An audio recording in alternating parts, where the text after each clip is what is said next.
ખેરાલુ નગરપાલિકાના પ્રમુખ મોહિનીબેન પંડ્યાના મત વિસ્તારમાં લોકોની નવીન રોડની માંગ।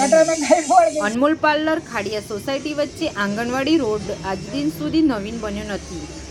આઝાદી પછી આ 2 નંબરના વોર્ડમાં આજ દિન સુધી નવીન રોડ બન્યો નથી કે સાફ સફાઈ પણ થતી નથી। આ વિસ્તારમાં સુંદર નંદગર એટલે આંગણવાડી આવેલી, જ્યાં દરરોજ 2 બહેનોના સુંદર વહીવટથી નાના ભૂલકાઓ આવે છે, પણ ગંદકીના ઢગથી પરેશાન છે। એકતાનગર અને સંઘથી આવતી ગટર લાઇનમાં ગાય પડી, તેને કાઢી હતી, પણ ગટરમાં કરેલ ખાડો આજ દિન સુધી પૂરાયો નથી। આ વિસ્તારમાં હિન્દુ અને મુસ્લિમ સમાજના લોકો હળીમળીને રહે છે, પણ પાલિકાના સભ્યો ચૂંટણી સિવાય ન દેખાતા હોવાનું કહ્યું હતું। પ્રમુખ મોહિનીબેન પંડ્યા અને ઉપપ્રમુખ ગીતાબેન વિક્રમભાઈ ચૌધરી અને નગરસેવક ચેતનજી ઠાકોર અને સિંધી ઉમર ફારૂક અને વિજયભાઈ દેસાઈ જેવા જાગૃત સભ્યો તાત્કાલિક આ પ્રશ્નો હલ કરે તેવી માંગ ઉઠી છે।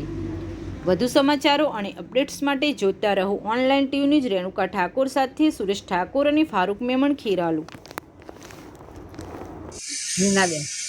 મીનાબેન, ક્યાં રહો છો અને શું તકલીફ છે? પતાવતથી રહીએ પણ રોડ બનતો નહીં।